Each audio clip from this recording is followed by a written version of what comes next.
So, good afternoon, everyone. Good afternoon, Mr. Ayuli, Jemide. It's a pleasure to have you on board at this webinar with the MBA Young Lawyers Forum.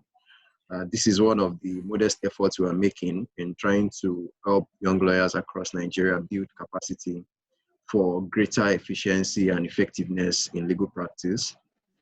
We expect that the effect of these conversations that we are having with notable stakeholders and on this particular day with your good self will result in enhanced delivery by young lawyers in the course of performing their duties in their law firms and also in becoming better practitioners themselves. For the focus of this webinar, as the topic indicates, we are hoping to be able to help young lawyers pick up the necessary hints, tips, suggestions, guidelines, and helpful indications on the direction to go when it comes to succeeding or achieving success in legal practice. We note that you have attained great success in the profession, and it is without a doubt that you are in proper position, you're in good position to speak to us in this regard on what to do and what steps to take in achieving success in the legal profession. For those who are joining us, I want to think that many of them, virtually everyone, would be familiar with who you are, but for the benefit of those who in the unlikely event are unfamiliar with who Mr. Ayuli Jemide is, I'm going to just briefly touch on his profile. Mr. Ayuli Jemide is the lead partner at Detail Solicitors, Detail Commercial Solicitors, which is reputed to be the first law firm in Nigeria to focus solely on soliciting. Mr. Ayuli Jemide is a highly respected corporate and commercial lawyer, and he brings an unmatched eye to key aspects of his firm's practice. He's rated by the IFLR 1000 as one lawyer whose expertise is remarkable, and many of his clients, as they have noted on to the Chambers Global Guide, indicate that he's a vibrant and creative mind, as well as an excellent negotiator. He's led very notable transactions across Nigeria and over time, including the Biloxi Industries transaction, which involved $80 million equity raise, the Lagos State Blue Line Railway project, the LPDC 30 billion naira RETIS, and among other transactions. Is a notable public speaker, and if you follow very important dailies such as Business Day and other notable platforms, you come across this very insightful take on different issues, including legal and political issues. He's presently the vice chairman of the MBA section on business law, and it is also important to note that he's someone who has contributed to the growth of many companies by contributing to the corporate governance structure. He sits on the board of, he's the board chair of the Ebola Containment Trust Fund. He sits on the board of FCN Africa. He's the past president of the Nigerian Swiss Chamber of Commerce, a past non-executive director of the Central Bank of Nigeria. So you can imagine that he's going to perhaps forgo the fees that would have paid him for speaking to us today. So he's also a past board member of the West African Glass Industry PLC. So ladies and gentlemen, please welcome Mr. Ayuli Jemide. Thank you. Thank you very much, Rumi, for that very nice introduction. And thank you, Montesor, for following me up over the last couple of days. You're a wonderful chaperone and a great gentleman.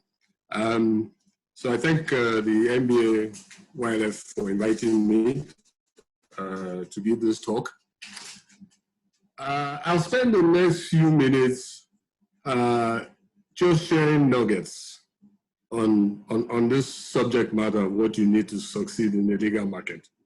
I don't have slides, and that's on purpose because I want people to listen.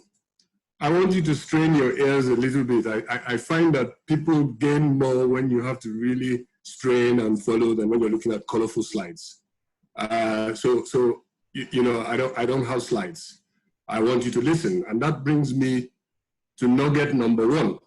And I'm going to number the nuggets so that you can take notes and you can remember them. So nugget number 1 is that one of the most important keys to success is listening. The average Nigerian doesn't listen very well, unfortunately.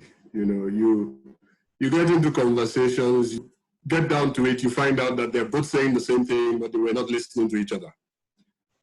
And unfortunately, it's not better with lawyers. You know, lawyers would like to debate, argue, postulate, and even when there's nobody there, we don't mind soliloquizing.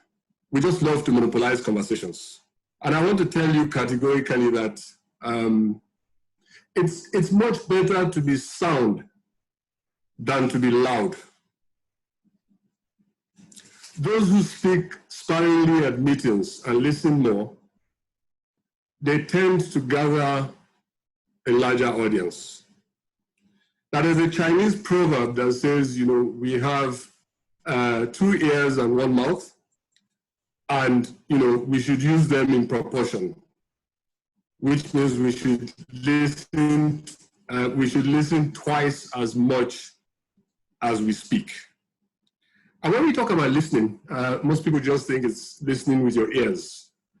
I think to be a good lawyer, you need to listen with your ears, with your heart, with your mind. You need to listen by watching body language. But the most important thing you need to listen out for when you sit down in meetings or in a courtroom or, you know, wherever, is to listen out for what people are not saying. That's the most important thing. So you have to train yourself, if you're a courtroom lawyer, to sit in a courtroom and watch the judge when your opponent is addressing the judge. Sometimes a twitch of the eye or a slight frown will let you know if the judge is enamored by what he's saying or the judge is not impressed. And, you know, that little signal can make a difference between whether you win or lose a case. And you know, this is so easy in a place like Nigeria because Nigerians are very expressive people, you know. We are people who you can many times read what we are thinking by looking at us and watching our body language. Even if you are a commercial lawyer and you are involved in negotiations, you need to learn to watch facial expressions. Sometimes, you know, I've been in meetings and you find out that the spokesperson on the other side is saying something, and when he says a particular thing, someone at that point in time begins to yawn or scratches his head. They just do it without thinking, but, you know, it tells you that this person is probably just telling a lie, and the colleague sitting, you know, next to him is just thinking, God, you didn't really say that, did you? Right? And so sometimes you pick those things up.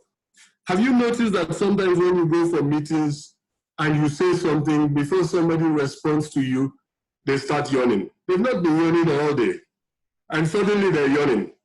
And you know they're about to tell you something that isn't true. Because, I mean, they're not tired. They're just, you know, wondering how to coin that lie, right? So those are things that are very important to be a successful lawyer, these little things. I'll tell you a story. once I was negotiating the transaction, and on the other side were two Italian men, father and son. The father was the chairman, the son was the CEO.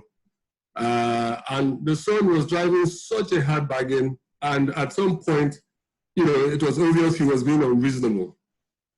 And I started trying to catch the father's eyes, to find out, what do you think about what your son is saying? And each time I tried to catch his eyes, he would avert his gaze. He was really dodging, that eye contact.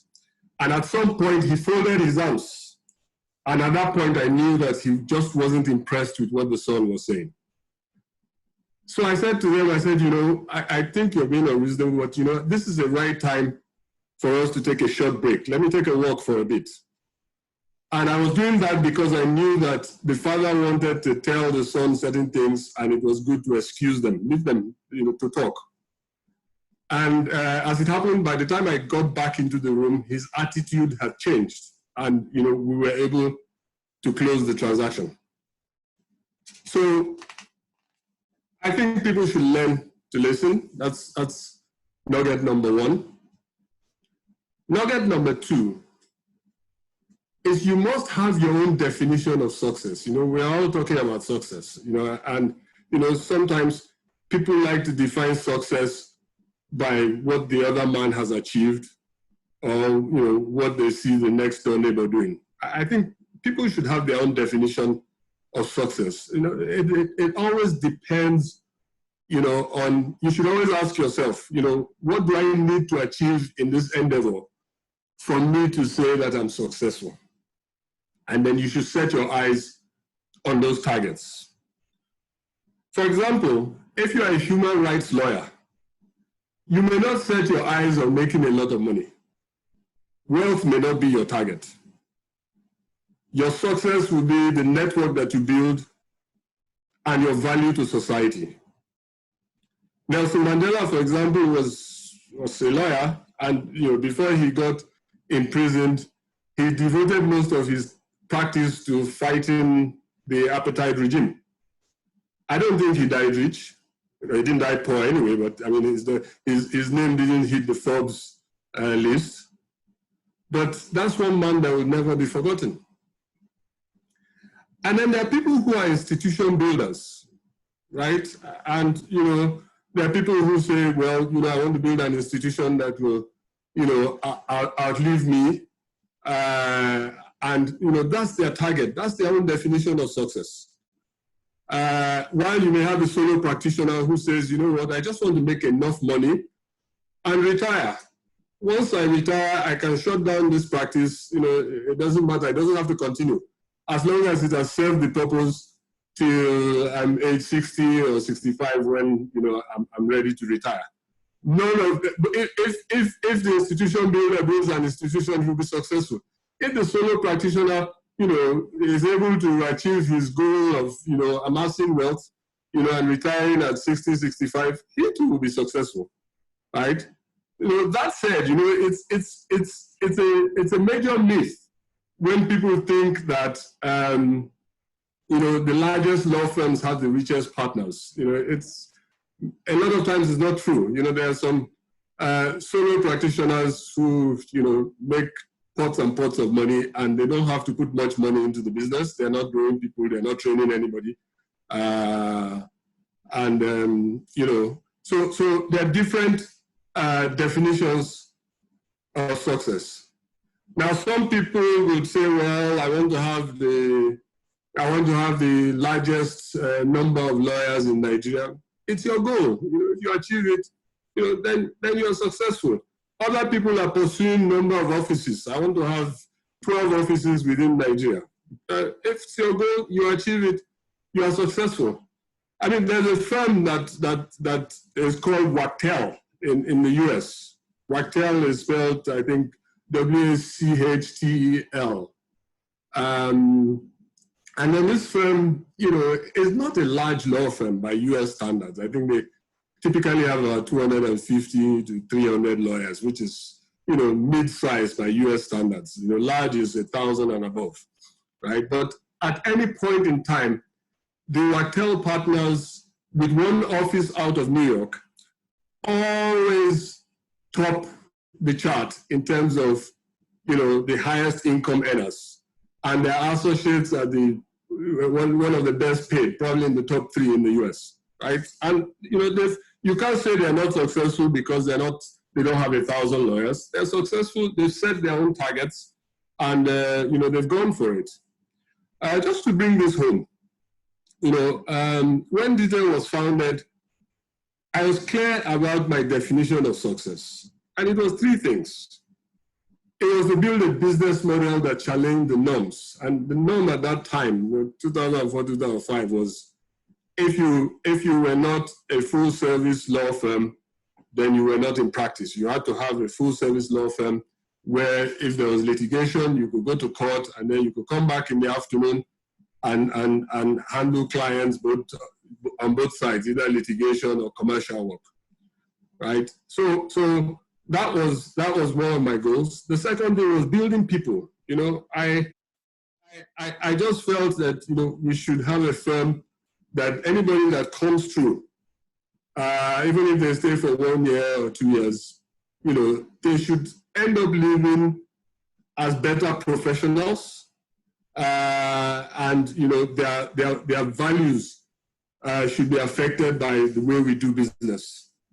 And I think the third thing was revenues. I like to make money. I like to earn a fair wage. And I see legal practice as an enterprise, like a bank or any other business. I'm profit-driven, and there's nothing wrong with being profit-driven. I think that law firms should be profit-driven. So those were our goals, and by and large, we've tried to achieve them, and we have achieved a handful of them. Now, just to tell a story to drive this home, there was an American tourist who went on vacation to one of these islands, and every morning he will come out, he will put his chair beside the lake, and he would read his newspapers and just lounge. He was on vacation. But he noticed for 3 consecutive days that there was a fisherman who will come, put his hook in the river.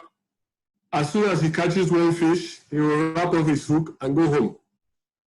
By the 3rd day, the tourist, who was a consummate businessman, couldn't take it. So he called the fisherman and he said, "What's wrong with you?"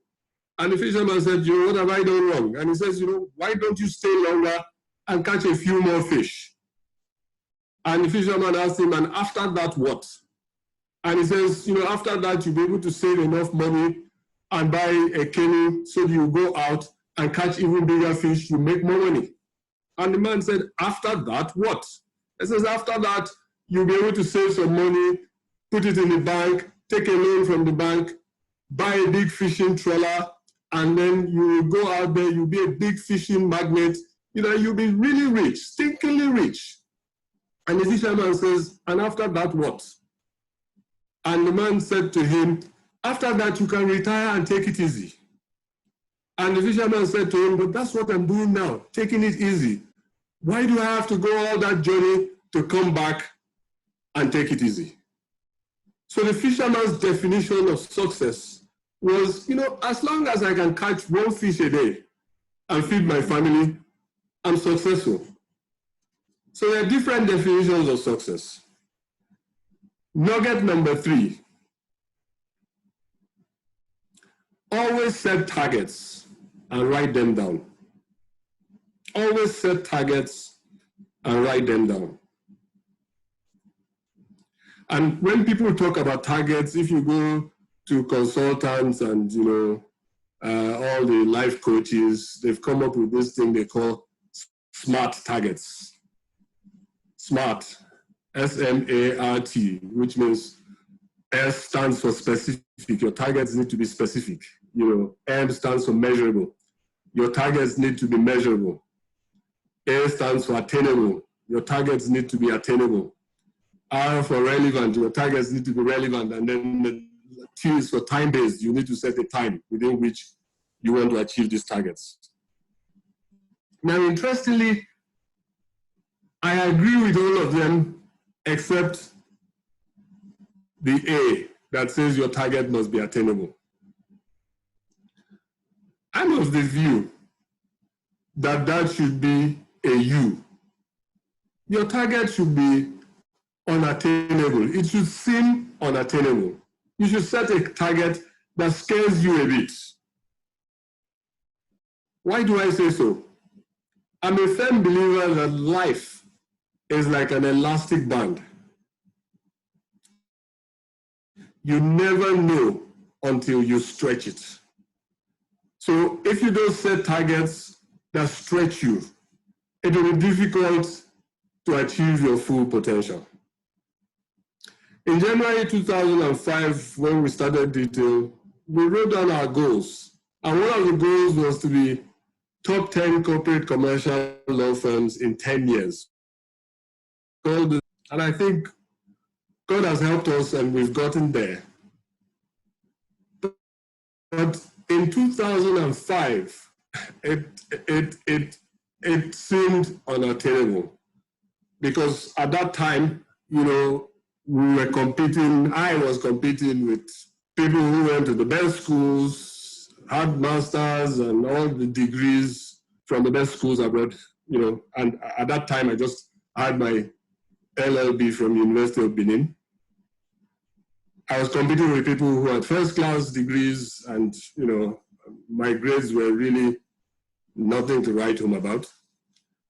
I was competing with people who had great family names, at least in Lagos. You know, I grew up in Warri.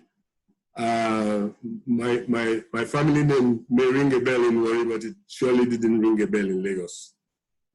And I didn't work in a top law firm. You would say, okay, fine, I worked in a top law firm, and then I left there. I went to start out on my own.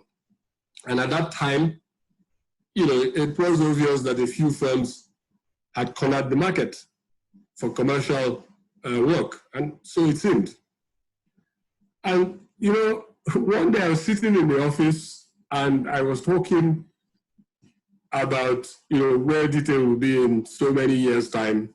And one young lady who used to work with us at that point in time, she said to me, she says, you know, Mr. Jemide, you just keep saying all these things as if all the other law firms are asleep.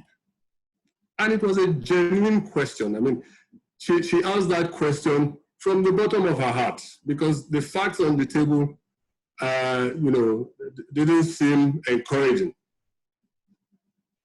But one thing she didn't know was my strong belief that life is an elastic band. You never know until you stretch it. And she didn't know at that point in time that I was setting all these targets and, you know, I was going to just go for it and see how far it will stretch. So I generally think that if you set targets that are attainable, then in my view, they're not targets. I think this afternoon, you know, you should ask yourself, what target have you set for yourself? Or what target have you set for your firm? You know, how far are you willing to stretch yourself? And this brings us to nugget number 4. Nugget number 4 is very important. And it goes, the first thing you sell is you. The first thing you sell is you. Think about that. Most people think, yes, we're selling legal services. Yes, you are selling legal services. You're selling, you know, legal products, yes. But in professional services, the first thing you sell is you. So I often tell people, or I ask people, who are you? What is distinct about you? And I think at the end of this webinar, you should go home and write down 3 things that are positively distinct about you. And those are the 3 things that you want to hone and you want to begin to put forward. When I did this process many years ago, I came to the conclusion, yeah, you know, I think you can speak, you can write, and you can solve problems. So I try to push myself all these years in those three directions. Keep honing those skills. Now, I'll say a few things about skills that are useful and need to be honed. One of them is efficiency. So some people may not be that intellectual, right? You may be of average intelligence, but you may be extremely efficient. And such people, in the past when I've worked with such people, I've said to them, you know what, you should try and be a good company secretary or corporate advisor. You know, it will help you. Some other people are good at being retentive. They can remember things, but you know, they can't analyze.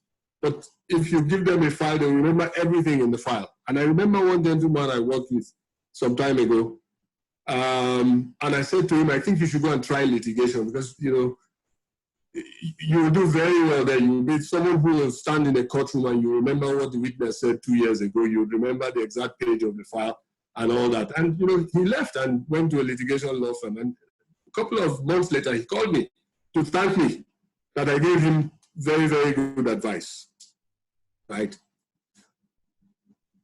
Another thing that's very important in terms of skills that need to be honed is your social skills. This is very important for marketing, right? And interestingly, some people are just very good at mingling. Others need to learn. But this is the heartbeat of marketing because you have to meet people, right? You know, it's human beings that give you work as a lawyer. So you have to meet them, you have to find ways to engage them, right? And my advice to people is always start marketing in the places where you are comfortable, right? You go to church, start marketing your church. Church folk need lawyers too, or your mosque. There are potential clients there. I have a friend who most of his clients are Catholic. He works the Catholic network in such a way that, you know, most of his clients come out of the Catholic Church. So if you are athletic, you know, go and join a sports club. You know, you will meet people there.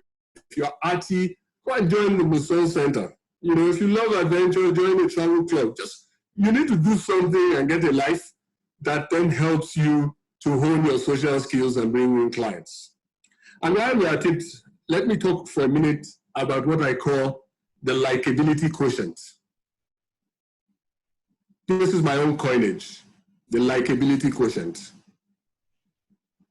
One thing you should notice is that typically when you meet someone for the first time, it takes about 5 minutes for them to decide whether they like you. Another thing you need to note is people prefer to work with people that they like.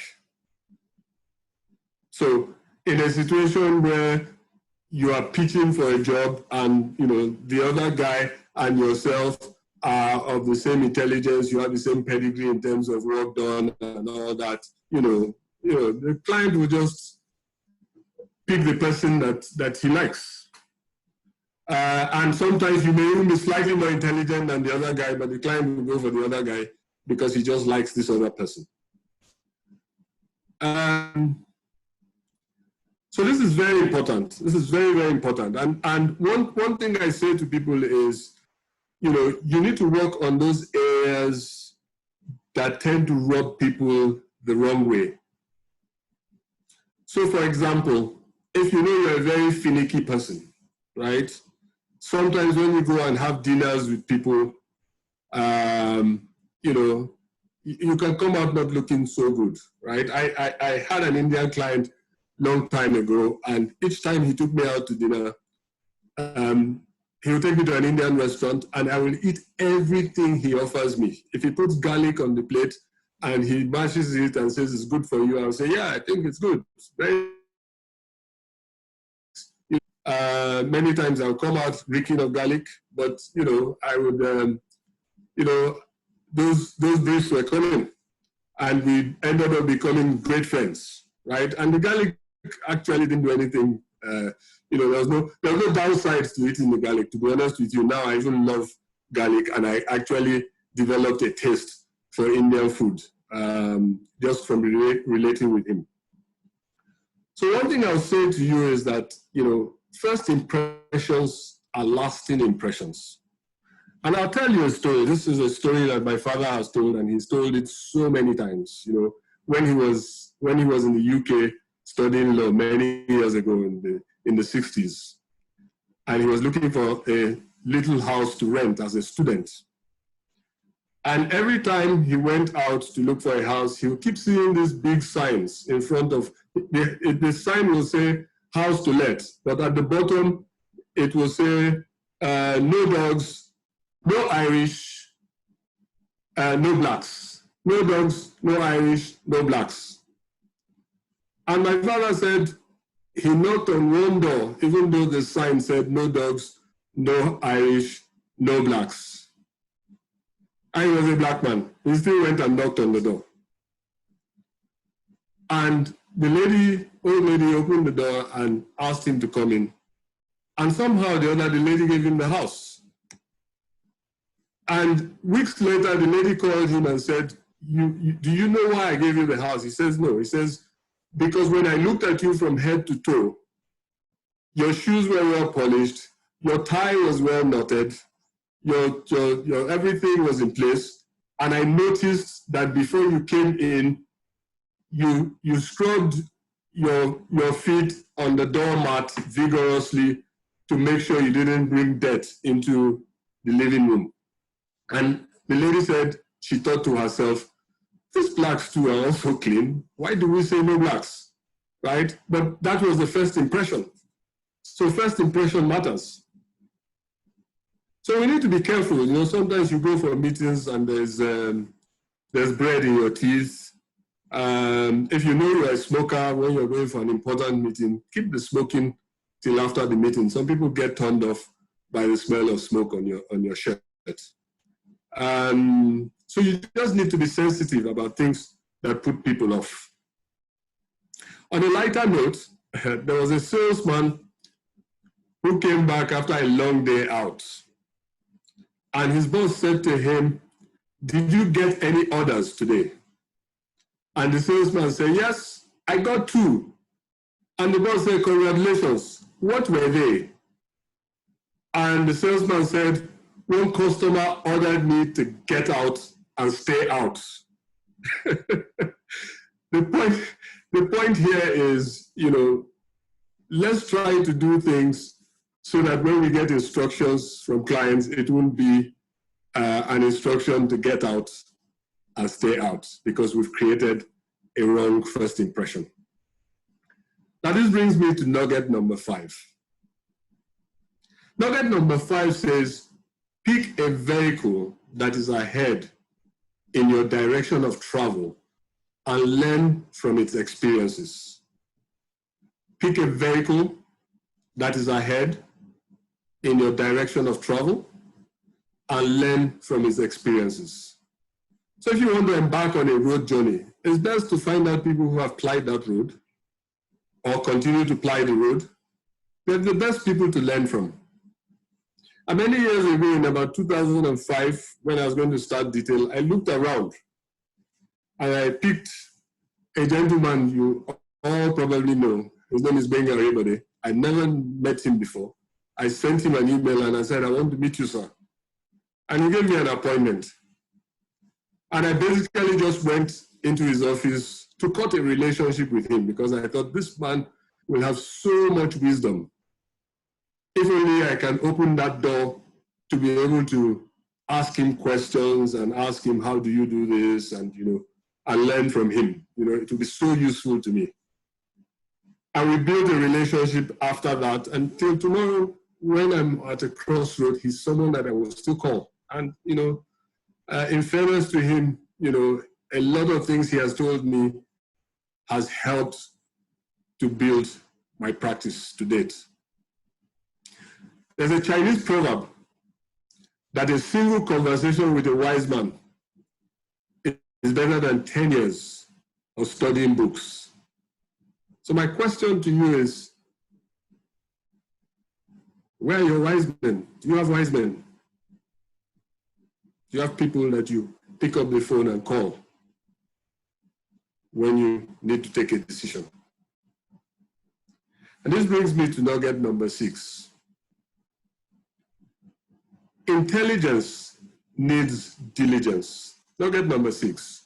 Intelligence needs diligence. And I think that intelligent people are great, and intelligence is a great thing to have. But without diligence, intelligence is hampered. In my experience, I've met many people who believe so much in their intelligence that they run very short on diligence. And I just think that intelligence brings the raw material, but diligence manufactures the product and manages the projects. If you check any successful law firm, you find out that they have a fair mix of diligent and intelligent people. Many years ago, I was still in Port Harcourt before I relocated to Lagos. I got a retainer with what was then one of the major merchant banks, Triumph Merchant Bank then. It was a big break for me. And the first job they gave me to do was to do a search at the lands registry. And in those days, there was no computer. So we typed on a typewriter, and if you made a mistake, you had to start all over again. And if you wanted to be shoddy about it, you used Tipex. So I was out of town, and my secretary typed this report, and I said, just type it and send it off. I had handwritten it and left it on her desk. And she typed it, made a mistake, and she used Tipex and sent it off like that. And the managing director of the bank came, he was going through some files and saw this report with Tipex, and he called the branch manager and said, "Who is this lawyer? Don't use him again." And that's how I lost that client. And I learned a great lesson in diligence from that singular event. Nugget number 7, which is my last. Legal practice is not a marathon. It's not a sprint, I meant to say. It's not a sprint. It is a marathon. Legal practice is not a sprint. It is a marathon. If you try to run a marathon the way you run 100-meter dash, you will burn out and you will expire. Step by step is the name of the game. Pace yourself, enjoy and celebrate every milestone. In the legal space, it will take you at least 10 years for your boat to start sailing properly. In that period, you are learning the ropes, you are learning the wind, you are learning how to navigate. When I started this in Lagos, 2005 January, we were 3 lawyers, myself, my partner, Olako, who is still with me today, thankfully, and one other lawyer. We didn't have support staff. And I remember that when Olako joined, she asked for a letter of employment. And I said, who's going to type it? Go and type it, bring it to me, I will sign it. So she did. I remember our first major transaction. I remember our first major income. I remember the first time we were rated by Chambers and Partners as notable law firm. We celebrated it. It was a major milestone. I remember how we started buying books incrementally, month by month, little by little. I remember our first event. We brought a lady called Pippa Blakemore to Nigeria. We were not sure people will attend. Who were we to invite people to an event? But the event came and passed, and it was a success. Let me tell you something, just to firm this up. The gentleman called Jeff Bezos, you all heard of him, the founder of Amazon, one of the richest men in the world. He founded a company, which is not, I think it's one of his recent companies. It's a company called Blue Origin. And this company is supposed to ferry customers from Earth to space, to go there, live, work, and play. That's his dream, that this company will grow into a company that will ferry customers to space to live, work, and play. But the important thing that I want to point out is that the motto of that company is gradatim ferociter. It's Latin, gradatim ferociter, which in Latin means step by step, ferociously. Step by step, ferociously. This is Jeff Bezos, who probably can afford to throw money at this thing and say, I want it done in 1 week, but he understands. But the important thing is step by step, ferociously. So my advice is give your best with every step. And every day, give your best. Every assignment, give your best. Because it's a journey. Finally, I will stop here because I think that a long song is never well sung. So I will say one last thing, that success is a journey on a never-ending road. The day you say you have succeeded is the day you begin to regress. Thank you for listening.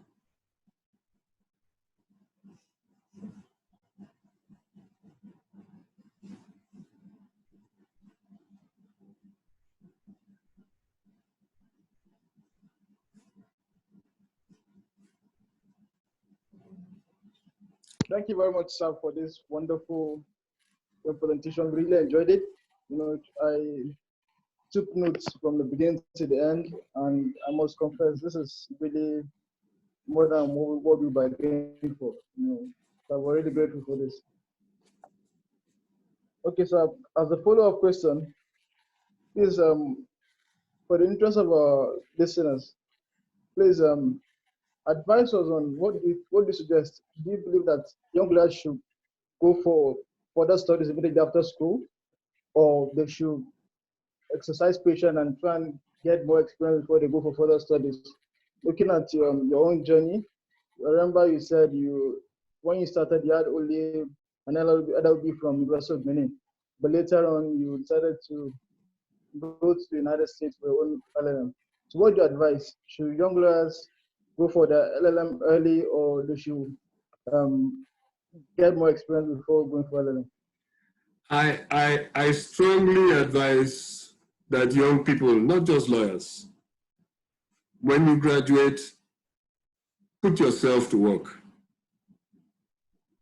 Put yourself to work for at least 2, 3, 4 years before you decide to go and do a master's. And the reason why I say so is very simple, right? What are you going to master in? What do you know that you're going to master in? Right? If you live straight from LLB to LM, right? You just assume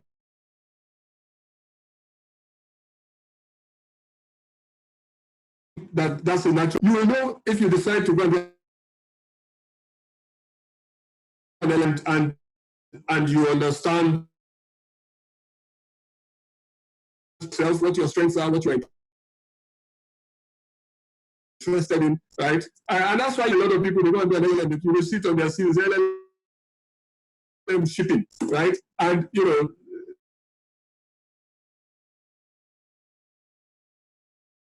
right? Some people shouldn't even go and do an LLM.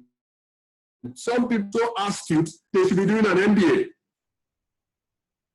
You should work for 3 to 4 years and then, decide. So for me, by the time I was going back to do something, I knew that I was interested in business law, and I had to go to a school where I could attain those skills. And that's why I went to IE in Madrid, right? Which has helped me a lot today because, some of the things I bring to the table is the ability to read financial statements, the ability to talk to accountants when we're doing a transaction, because, I picked those things up from business school.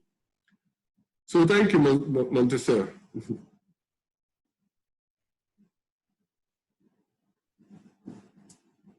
Thank you very much, sir. And the follow-up question is, how should young lawyers identify and mentors, and how early do you think they should identify their mentors? Like you said earlier, you should identify what vehicle that's heading your way, you have to go your direction. So what do you advise to young lawyers identify their mentors early and stuff. Because for some young lawyers, they are still yet to even understand what they are really good at. So what do you advise them? Should they identify these mentors early, so that they should follow them on? And also, how can they network? How can they Okay, I mean, I would say one thing, right? You have different mentors for different phases in your life, right? So at the time where you are not sure exactly where you should be headed, sometimes you're not sure, okay, do I want to be a litigator? Do I want to be a commercial lawyer? We're not really sure. And there's nothing wrong with not being sure. As a matter of fact, it's good for you to explore. I did my own fair share of litigation before I decided, it wasn't for me, right? So at that point in time, you find a mentor who you can have broad conversations with, right? Who will just, help you, to understand the broader aspects of legal practice, help you to get grounded, as a lawyer. And then, if and when you finally decide, for example, that, well, your aim is to be a senior advocate of Nigeria, you want to be a fair litigator, right? At that point in time, you should then find another mentor who is a litigator, who you can call and say, look, I have this case. What do you think? Or, what do you think about this? Should I do it like this? Is this a good strategy, right? And you should also just go to him, sit down from time to time, and just listen. And I think that's the way. And your next question is, how do you identify these people? These people are usually not far away from you. I mean, you may not have met them, but they're usually not far away from you. So if you're in legal practice, you will know the people that have gone ahead of you, that you admire, that you think you can approach. Drop an email, send an email, right? Most people would respond to emails like that. If they don't respond to the email, send another one, a reminder or something, or get someone who knows them, to do an introduction. If they're too busy to read their emails. Or meet them at conferences, NBA conference, SBL conference, go walk up to them, introduce yourself, ask for their number. At that point in time, you have your leg in the room, you can then call them freely. Thank you very much, sir, for that. And also, my next question is looking at the journey of detail. I'm sure we have many young lawyers here who also have the dream of starting their own practice someday, having their own law firm. So, how was the journey like for you in trying to build your own clients? Moving from Port Harcourt to Lagos. I remember you said Dolapo was at some point just the only lawyer you have at the firm aside yourself. So what was the journey like for you building your own client? It was interesting. It was adventurous.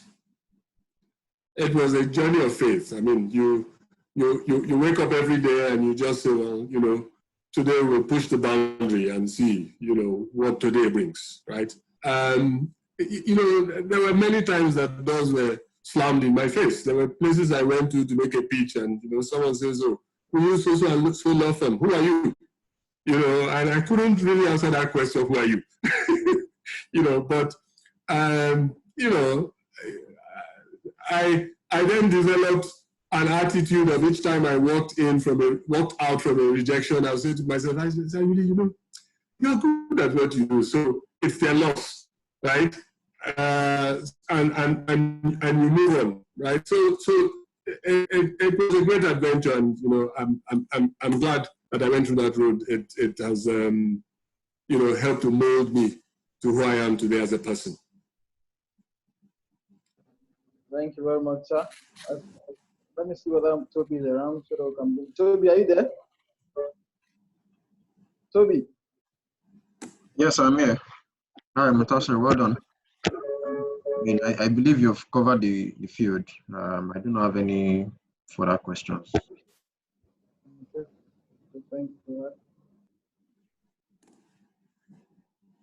Okay. So, can we have questions from participants now?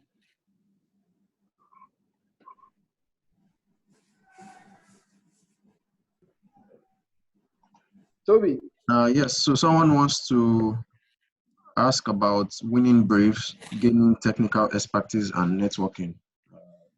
Wants to ask what, Toby?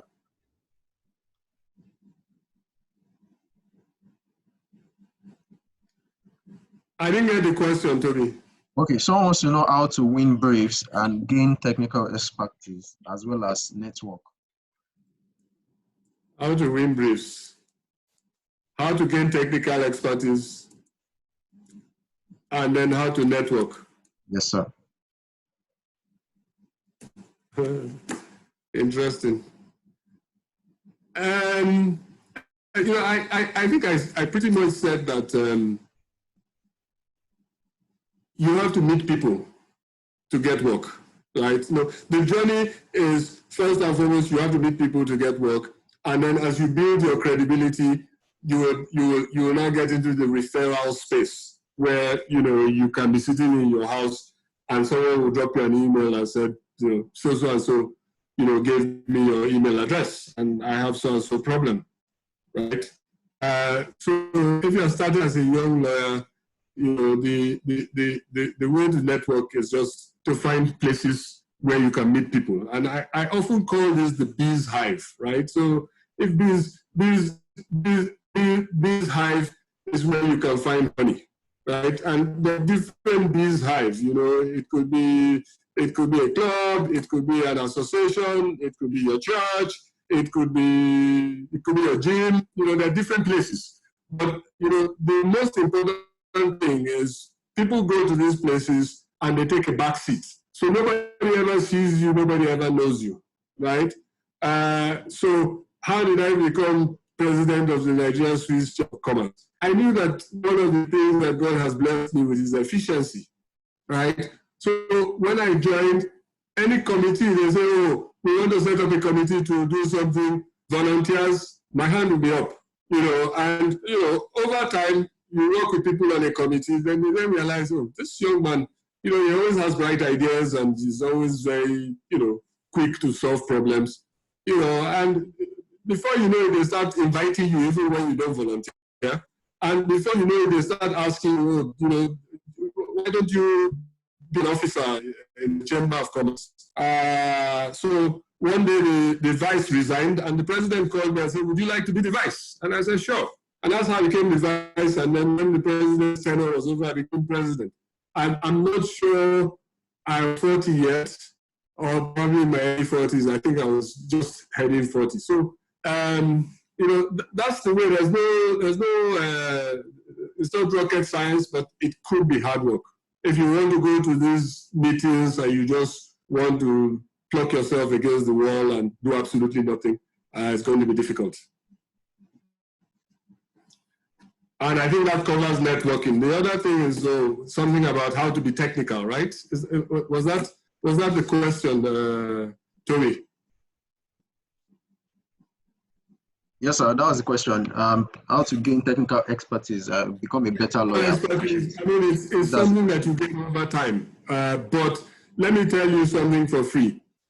You have to train yourself to ask the right questions and keep asking questions. It's only when you keep asking questions, when you keep questioning things, that you can get answers, right? So when you sit in a brainstorm room, you just keep asking questions. How about if we did it like this? And, you know, you explore that, and people knock it and knock it and knock it. And, you know, it's okay, fine, that will work. How about if we did it like this? And, you know, there's no stupid question, because the reality is that, you know, what may sound like a stupid question may be the beginning of a great idea. So, you know, you just have to keep troubleshooting. And over time, you learn how to troubleshoot and find solutions, and it becomes second nature.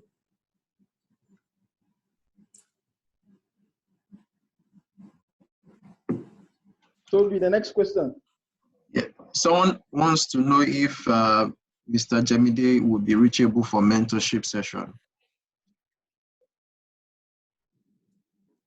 You can't be asking me that here. Follow the right. Send an email. Follow the right process, whoever that is. Okay. And someone else also wants to know what determines area of specialization for a flourishing legal practitioner. Is it a focus on economic realities or passion in a particular area of law? I think it's a balance of both. It's a balance of both, right? First and foremost, it's good to follow something that you have a flair for, right? But that said, you also have to balance it with economic reality. Now, so in my space, for example, okay, so we're non-courtroom lawyers, right? Then, different facets of our practice, oil and gas, real estate, and all that. So, you may have a flair for finance, for example, right? But we always tell people in detail, don't come here and tell me that you are, it's only finance you want to do, right? The day the banks stop lending money, how will we eat? So you should be versatile enough to straddle at least 3 practice areas, even though you have your preferences. So, I mean, if you're a litigator, for example, I don't encourage litigators to be the type that want to litigate on everything. Chieftaincy dispute, you are there. Land, you are there. Technology, you are there.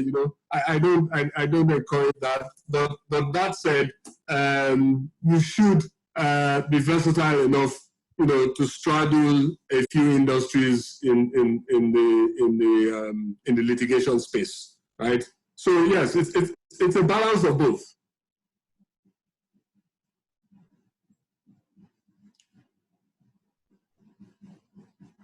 Okay, so that's all on this end. No further questions. Okay.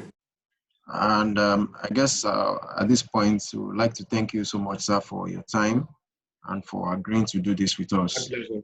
It's been very insightful, and we're very grateful. My pleasure. So on this note, we would like to end the webinar. Any word from you, Montasser?